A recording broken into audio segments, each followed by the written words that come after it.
شست حسین باد شست حسین دین است حسین دیپن است حسین. اعوذ باللہ من الشیطان الرجیم. بسم اللہ الرحمن الرحیم. رب اشرح لی صدری ویسر لی امری واحلل عقدۃ من لسانی یفقہوا قولی. السلام علیکم، میں ہوں فردوس علی. پیش خدمت ہے پروگرام غریب نینوا. ناظرین، اس سے پہلے ہم آپ سے مدینے کا سفر بیان کر چکے ہیں. امام حسین علیہ السلام نے مدینے سے روانہ ہونے کے بعد مکے میں قیام کیا، جو مسلمانوں کا قبلہ ہے. آپ کا قافلہ شعبان کے مہینے میں مکے پہنچا تھا. مدینے سے ہجرت کرنے پر یہ بات تمام اسلامی ملکوں کے گوشے گوشے میں پہنچی. ہر کوئی یہ جاننا چاہتا تھا کہ حسین ابن علی نے اپنے نانا کے مدینے کو کیوں چھوڑ دیا. ہر کی زباں پر یہی چرچا تھا. ہر کوئی ایک دوسرے سے یہی سوال پوچھتا کہ ایسی کیا وجہ ہے جو حسین علیہ السلام نے مدینہ چھوڑ کر مکے میں پناہ لی. آخر کار لوگوں پر یہ واضح ہو گیا کہ حسین نے کن اسباب کے تحت جلا وطنی قبول کی. آپ نے لوگوں پر یزید کے خلاف اٹھ کھڑے ہونے اور اپنے ثابت قدمی کا اظہار کیا. آپ نے بتایا کہ یزید نے اپنے نمائندے کو حکم دیا تھا کہ مدینے جاؤ اور حسین ابن علی سے کہو کہ میری بیعت کر لے. امام حسین علیہ السلام نے اس کے اس فرمان پر جواب دیا کہ مجھ جیسا یزید جیسے کی بیعت نہیں کرے گا. آپ نے صاف انکار کر دیا. کس بنا پر امام نے یزید کی بیعت نہ کی؟ اس کی کیا وجہ تھی؟ یزید حکومت چاہتا تھا، جو کہ مل گئی تھی. وہ چاہتا تھا کہ اپنی مرضی سے حرام کو حلال اور حلال کو حرام کرے. یہ سب تو اس کا ارادہ تھا ہی. صرف یہی نہیں بلکہ حسین میری بیعت بھی کرے، یعنی اس کے اس غلط کام میں حسین اس کا ساتھ دے. حسین ابن علی نحس کام میں کیسے ساتھ دے سکتے ہیں؟ بس یہیں سے کربلا کا آغاز ہو گیا. اس خبر کی عام طور پر بات ہونے لگی، جس سے دشمنان امام پر خوف کا غلبہ طاری ہونے لگا. کسی کو کچھ سمجھ نہ آتا کہ آخر اب کیا ہوگا. کیا تمام مسلمان حسین علیہ السلام کی بیعت کر لیں گے تاکہ یزید کی خلافت کے خطرے کو روکا جا سکے؟ اس سے بنی امیہ خوفزدہ تھے کہ کہیں حسین ابن علی کھل کر نہ سامنے آ جائیں. تمام مسلمان مکے میں سمٹ کر آنے لگے، کیونکہ امام حسین نے انہیں یہ بتا دیا تھا کہ کس بات نے انہیں مدینے سے نکلنے پر مجبور کیا. وہ کس وجہ سے اور کن اسباب کے تحت یزید کی بیعت کو ٹھکرا کر اس کی حکومت کے مقابلے میں اٹھے ہیں. بہرحال امام حسین علیہ السلام پورے دن حرم کعبہ کو نہ چھوڑتے، ہمیشہ خانہ کعبہ کا طواف کرتے رہتے. آپ دن میں حرم میں رہتے، روزہ رکھتے اور تمام رات عبادت و نمازوں میں مشغول رہتے تھے. ایک روز آپ کی خدمت میں قاصد آیا. اس نے اہل کوفہ کے ذریعے بھیجا گیا خط امام حسین کے سامنے پیش کیا. اس خط میں اہل کوفہ نے یہ لکھا تھا: اے حسین، اے فرزند دختر رسول، تم تو یہ خوب جانتے ہو کہ یزید ابن معاویہ بہت ظالم ہے اور اس کا ولی عبید اللہ ابن زیاد بھی بہت ظالم ہے.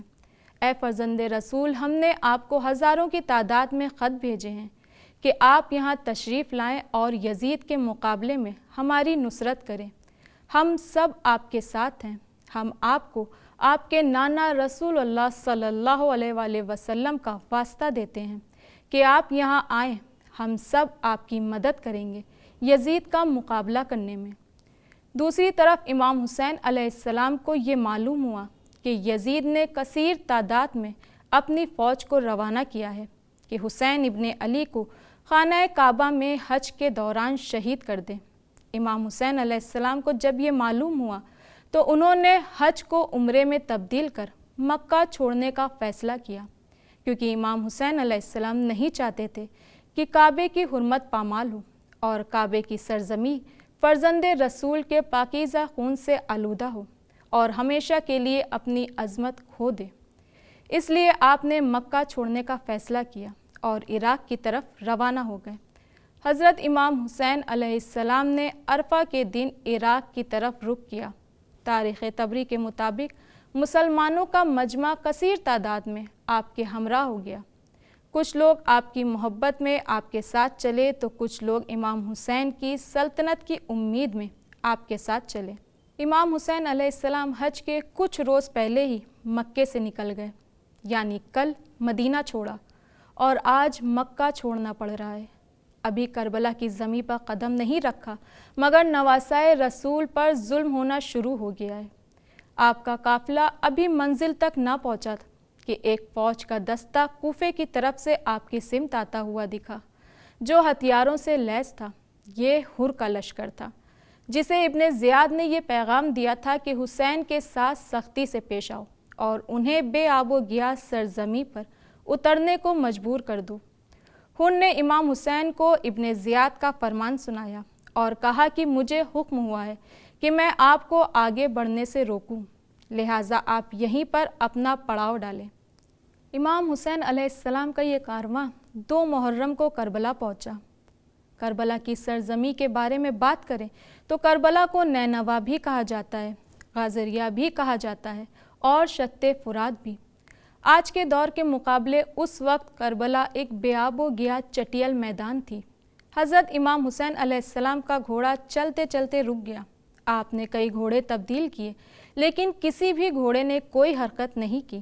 آپ نے لوگوں سے دریافت کیا کہ یہ کون سی سرزمین ہے۔ معلوم چلا کہ یہی کربلا ہے۔ آپ نے اپنے اصحاب سے بولا کہ خیمے یہیں لگائے جائیں۔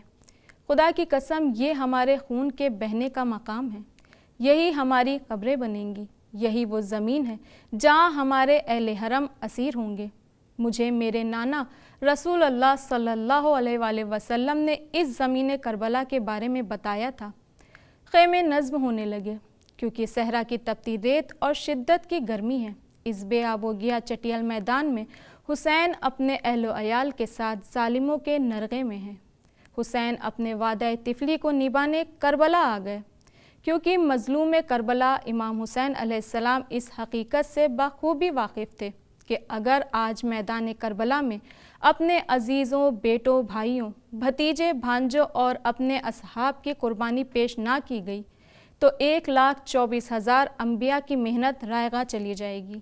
قرآن کی حرمت، کعبے کا تقدس، انسانی اہمیت اور اسلامی قوانین کو پوری طرح نیست و نابود کر دیا جائے گا۔ جہاں یزید کفر و شرک کا نمائندہ بن کر اسلام کو مٹانا چاہتا تھا، وہی امام حسین الہی نمائندے بن کر اسلام کو بچانے آ گئے۔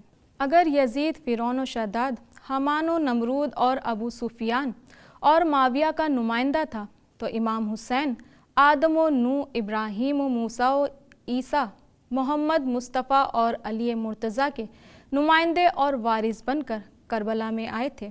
یہی وجہ ہے کہ ہم امام حسین علیہ السلام کی زیارت وارثہ میں کہتے ہیں: اے آدم کے وارث آپ پر سلام، اے نوح کے وارث آپ پر سلام، اے موسیٰ کے وارث آپ پر سلام، اے ابراہیم کے وارث آپ پر سلام، اے محمد کے وارث آپ پر سلام ہو، اے علی مرتضیٰ کے وارث آپ پر سلام ہو۔ ناظرین، اسی کے ساتھ ہمارے پروگرام کا وقت اب ختم ہوتا ہے۔ ہمیں دیجیے اجازت، آپ سے پھر ملیں گے، تب تک کے لیے خدا حافظ۔ شست حسین بادشاست حسین دین است حسین